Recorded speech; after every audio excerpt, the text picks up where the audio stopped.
Hello and welcome to my video on how to clean the Sega Genesis Model 1.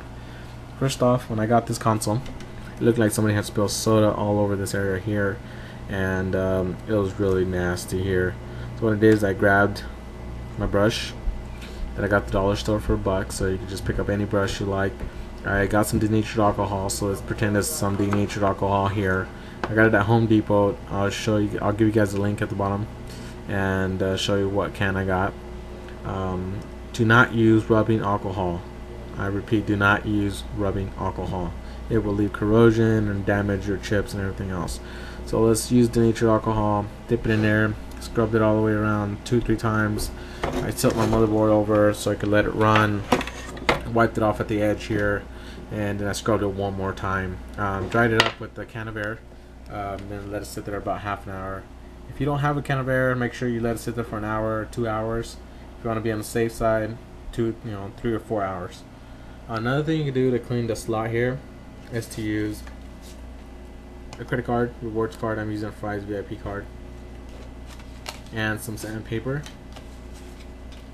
What you want to do is you want to slot the card in the sandpaper, fold this over, and then you want to stick it down the slot.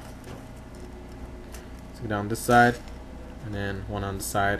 And you should get all of it. Do it 2-3 times. Make sure it's really clean, and then you get a can of air and just blow in there and make sure you get all the leftover stuff out of there, the grit and stuff that falls in. Let's see. Oh, one thing. While you're brushing around, make sure you're very careful around these capacitors, diodes, and resistors and components all over here, and the wires as well, because these can easily be pulled out. They're old. Some brushes are really rough, so you gotta be very careful when you're brushing around, especially in this area here. You gotta be very careful, especially if you don't have soldering iron, because if you do rip one of these out, you're gonna have to solder, and you're possibly gonna have to find a replacement as well. So a lot of these capacitors are 10 microfarads, 220 microfarads, 16 volts. You get these at Radio Shack, so it's not a big deal if you do rip them out and you have a soldering iron.